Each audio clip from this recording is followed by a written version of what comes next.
Many of the platformers, or even games in general released for the NES, have aged and just aren't as fun to play today as they once were. Some haven't though, like Mega Man 4, which I'd argue is even better today now that we aren't at a point where Mega Man games are being released yearly. Now they get released every 8 years. It's great to be a Mega Man fan.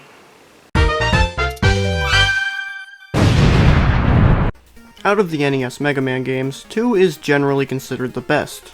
However, as I stated in my old review of the first 3 Mega Man games, Mega Man 2 is probably my least favorite game in the classic series, keeping in mind I haven't finished 5, 8, or 10. As the title suggests, Mega Man 4 is not just my favorite NES Mega Man, but my overall favorite game on the entire system. And look, I know what you're saying, but Colin, what about Mario 3? That's clearly the objectively best game on the system. Don't get me wrong, Mario 3 is a great game and probably right behind Mega Man 4 for me, but the level design is just too bland and forgettable for me to consider Mario 3 the best game on the system. Of course, it's the best NES game, in my opinion, but when it comes to the quality of video games, there's really no such thing as objectivity. Except that Toadman is perfect and anyone who thinks otherwise is wrong. Mega Man 4 is still generally considered to be inferior to 2 and 3, but recently more people have been giving the game the credit it deserves. Some think it's just despite 2's popularity, but I genuinely think 4 is a better game than 2 in basically every way, and I'm here to tell you why. I've already reviewed the first 3 Mega Man games in my old series, Semi-Decent Reviews. While I don't like that series anymore as a whole, that one was okay, and I'm not opposed to anyone watching it. This is kind of a continuation of that video, which I'm planning to do at some point with the only other Semi-Decent Reviews videos I still like. I guess the best place to start would be the first thing you experience when the game turns on, the opening cutscene, and the fact there is an opening cutscene. Prior installments had ways of giving you the story of the game, or in Mega Man 1's case, what the translators thought was the story of the game, but nothing on the same level as this. It's nothing mind-blowing today, no, but few NES games had cutscenes as good as this. Oddly enough, Mega Man 4's opening also gives you the plot behind the first Mega Man, the actual plot, so if you start with this game, you'll get the whole story. And you should start with this game, because there are a multitude of reasons I'll go into later why I think 4 is the best starting point in the Mega Man franchise. 4's plot is actually a bit different from its predecessors. A new threat, a Russian scientist named Dr. Cossack, has created 8 new robot masters to attack Mega Man. Now, if you remember the end of Mega Man 3, Wily is presumed dead. That's a spoiler, I know, but it kinda doesn't matter considering he's the final boss of every classic Mega Man game. This isn't the only game that tries to make you think Wily isn't the mastermind behind the conflict, but I think it easily does it the best. Definitely better than Mega Man 6. You see this guy here? Yeah, the game wants you to think he isn't Dr. Wily. I genuinely thought the twist was going to be that he actually wasn't Wily, but no, he is. Mega Man 4's twist works better because until he's actually revealed to be the true villain all along, Wily never shows up, so it's not entirely unreasonable to assume they actually killed him off if you've never seen future Mega Man games. Don't get me wrong, I don't particularly like the twist. I don't think they necessarily should have kept Wily dead, but I think it would be really cool if there actually was another evil scientist. As it turns out, Wily was blackmailing Cossack into attacking Mega Man, so in actuality he's kinda just neutral in this whole situation. And that makes me wish they did more with this character. In all the Mega Man games I've played, every character is either a justice-serving hero or a ridiculously evil villain. None of them have ever really had a middle ground character, though I've never played that Mega Man X RPG, which probably does. It's a real shame that outside of comics and a Monopoly-like spin-off game released only in Japan, Cossack was never seen again. This is classic Mega Man, so all the stories are basic and just meant to explain what's going on in the gameplay. So let's talk about said gameplay. Something I don't think I touched on in the other Mega Man video I made is how great the controls are in this series. Super Mario World is a great game, but even after beating it twice, the one problem I still consistently have with it is Mario's physics. Because of the weird acceleration and air momentum, it feels like I lack the control I need at points. In comparison, Mega Man games are extremely tight. There's no acceleration to speak of, and there's no time taken to turn around if you're moving in the opposite direction. And Mega Man 4 is the entry that mastered this. 1 and 2's controls were still great, but a bit more slippery, and while 3 wasn't all too different, the amount of lag kind of sours the game feel. The feel of Mega Man 4 is so good that from what I can tell, every 8-bit Mega Man game since has used the exact same or very close to the same physics. There wasn't a single time I felt like Mega Man wasn't responding 100% correctly to what I was inputting on the controller. Aside from the controls, the gameplay is the same as Mega Man 3 with one major addition: the charge shot. Mega Man 4's charge shot is somewhat controversial among fans, and I genuinely do not understand why. Well, the people who criticize it say why they don't like it, but what they say is just straight up wrong. About 4.5 years ago, the site Polygon released an article ranking the classic Mega Man games, and to quote certain parts of the section about 4, the game doesn't really feel designed to make use of it. It diminishes the value of the weapons you collect. Capcom wouldn't really figure out how to properly integrate a charge shot until Mega Man X. And no offense to the person who wrote the article, but did you play Mega Man X? The only reason why the charge shot isn't overpowered in that game is because some of the weapons are also overpowered. Even then, I'd still consider it to be the best weapon in the game, something I wouldn't say about 4. 4 is one of the most versatile and fun sets of boss weapons in the Mega Man franchise. In fact, I'd argue the charge shot is borderline outclassed by the drill bomb outside of boss fights, since it does the same if not more damage to most enemies, has a huge amount of ammo, can detonate when desired, and doesn't even have to be charged. It's honestly one of the best weapons in the series, even though so few people talk about it. The other 7 weapons are no slackers either. Most of them do something that none of the others can, and all of them at least have some utility that lasts more than a single section of the game. The Rain Flush is a screen nuke, the Dive Missile is a homing attack, the Ring Boomerang can get behind enemies like shield attackers, the Pharaoh Shot can be charged and shot diagonally, the Skull Barrier blocks projectiles and kills weak enemies, and the Flash Stopper stops time for crying out loud. And it's not like Mega Man 2's lame time stopping where you can't shoot and the entire bar depletes in one use. The only weapon you could argue is kinda bad is the Dust Crusher, but even that one has a cool use I've never seen anywhere else in the franchise, and that's the fact that nearly every Fortress boss is weak to it. Maybe it's not their main weakness, but in this game they all have multiple weaknesses, and I think only one of them doesn't have the Dust Crusher as one of them, besides the final boss. It doesn't make the actual weapon itself good, but it is good in the context of Mega Man 4 because you're constantly using it and will sometimes prioritize refilling it over other weapons in the endgame. So yeah, I don't think the charge shot is unbalanced at all, but some of the complaints about the charge shot weren't that it was overpowered, but that it made the weapons feel less powerful because of how good the base weapon is. And that's actually kinda fair. I didn't use the weapons as much as I was expecting and just stuck to the standard buster for a lot of this playthrough, although I think a lot of that was just how familiar I am with this game. I mean, I've beaten it 4 times now. I pretty much always knew it was coming and never really felt the need to use weapons. That doesn't make the weapons worse though, using them makes the game easier, I was just too lazy to switch to them. Personally, overpowered or not, I'd still rather have the charge shot because of how much more fun it makes fighting bosses if you don't have their weakness. Speaking of the bosses, Mega Man 4 has a great set of Robot Master fights. None of them are unfair, and this is one of the only Mega Man games where I can beat all the Robot Masters with just the Buster. Sure, some of them are...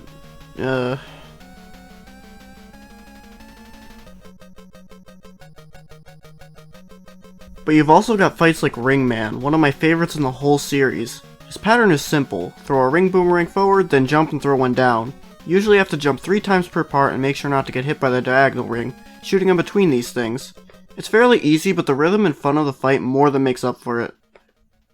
One thing I should also note is that more so than any other game in the series, Robot Masters in Mega Man 4 tend to still provide a decent challenge even if you have their weakness weapon. I kinda like this, because you still get to experience the boss fight, it's just a little bit easier. And with one exception, all of the weapons work extremely well as the weakness of their respective Robot Master. Now onto the Masters themselves, and, well, this is my favorite set of Robot Masters in the series. Brightman is the only real dull one. Get it! The rest all either have a great design, a great fight, or both. And then there's Toadman. I'm sorry, but I love Toadman. He's one of my favorite Robot Masters in the whole series. And come on, look at him. He's just a big toad, and I love how stupidly easy his battle is. But now let's talk about the indisputably best Robot Master in the whole series, Pharaoh Man. When I first played Mega Man X, I was never expecting there to be a character in this franchise that rivaled Zero's coolness, but here we are. His design and animations are both great, and his fight is one of my favorites. It constantly flips between being hectic and calm. Sometimes he'll jump around and throw orbs, other times he stops to charge up a wave. All of these things contribute to him being great, but these aren't the reasons why he's one of the coolest characters ever. No, for that we're gonna have to go outside of Mega Man 4. In the 90s, there was a Mega Man cartoon that featured the titular character fighting against Dr. Wily, defeating Robot Masters, and taking their powers. I can't speak on the overall quality of the show because I have yet to see a full episode, but for a moment it's great because in the second episode, Electric Nightmare, Pharaoh Man shows up. First of all, they greatly improved his design. He has a cape now. So a recurring thing in the cartoon is that instead of gaining the powers of Robot Masters by defeating them, Mega Man kinda just touches their arm. And whenever Mega Man gets their powers, they get really scared and run away. So with that in mind, let's watch what happens when he gets Pharaoh Man's power.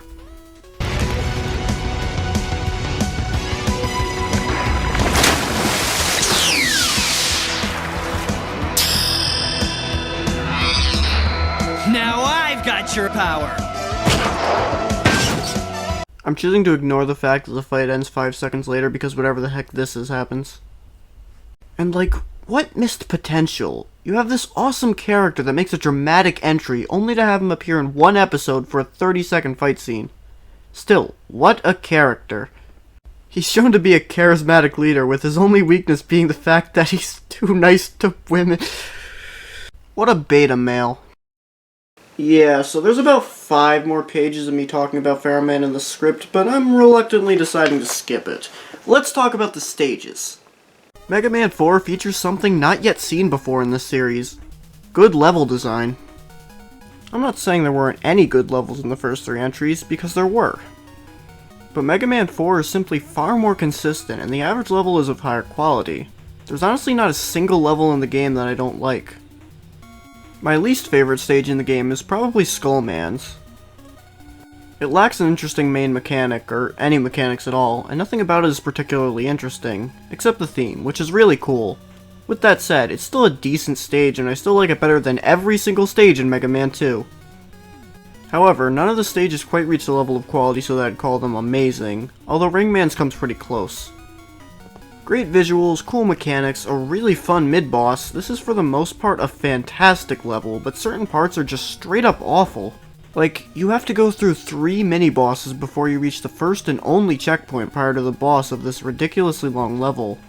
Now, I managed to do it on my first try because I'm an alpha gamer. But I have memorized the game's damage data. I am not the average player.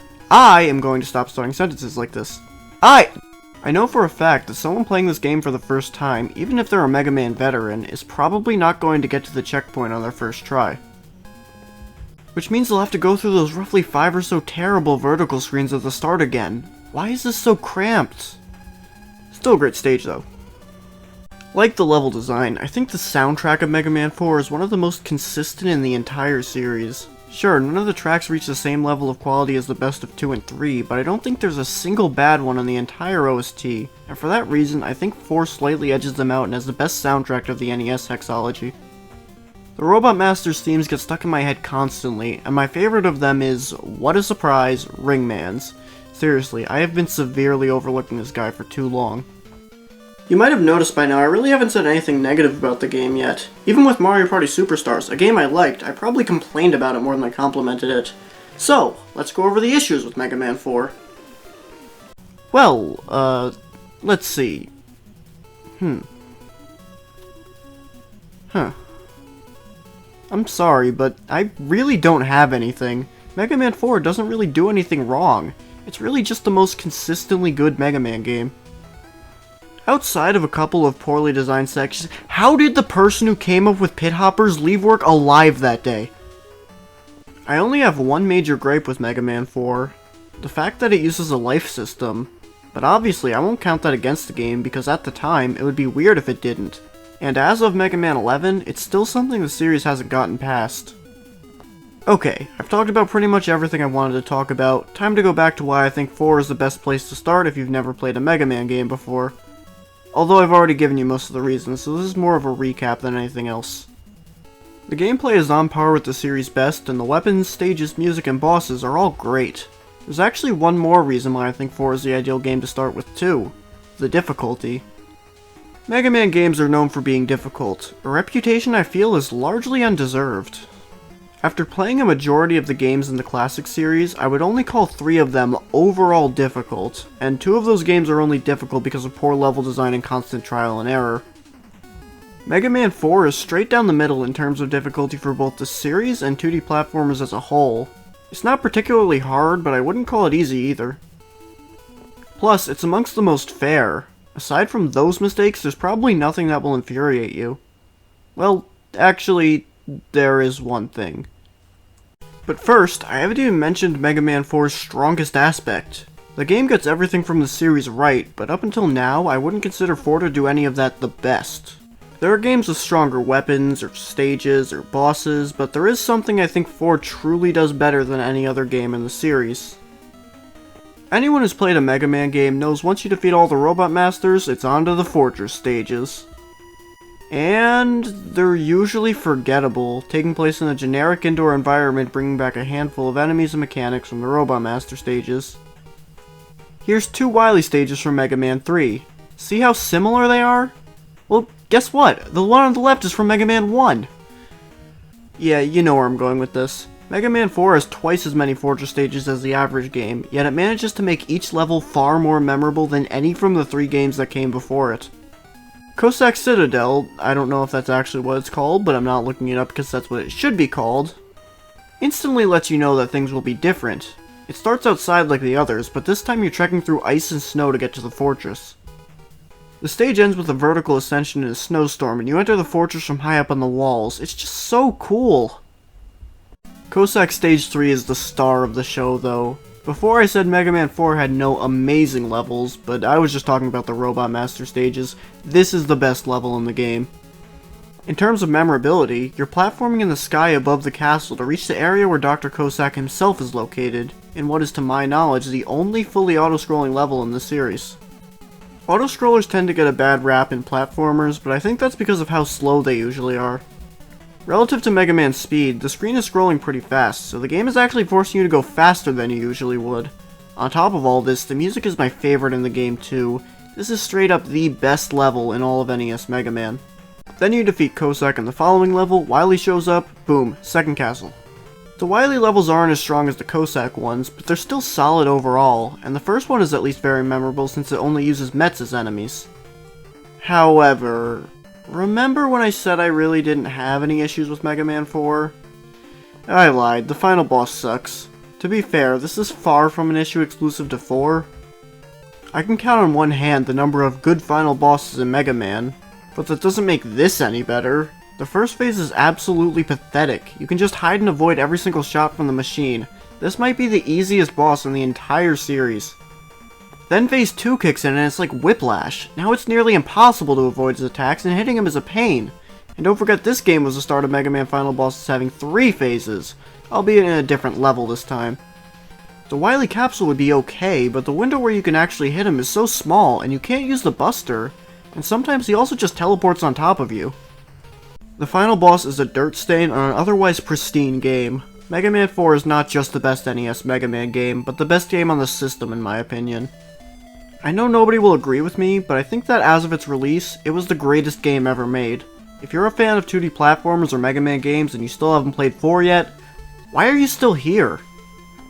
If you have a console that's been relevant for the past decade, or a PC capable of running calculator, I urge you to purchase the Mega Man Legacy Collection. It's priced at $15, but goes on sale fairly often for 10 or less. I played this on the PS4, but there's no real difference between versions. Except the 3DS one, which doesn't have the option to reduce slowdown. I didn't use them, but the non-3DS versions also have a save state and rewind if you're afraid of the difficulty. I like this game. Mega Man 4 has aged beautifully and has slowly become one of my favorite games of all time. If you've never played a Mega Man game before, this is the one to start with. By the way, how do you think it feels to be Takayuki Ibara, knowing your life's greatest achievement is already behind you? I mean, there's no going up from Pharaoh, man. You'd agree with me if I read these pages. Actually, let's do that. Pharaoh Man is shown to be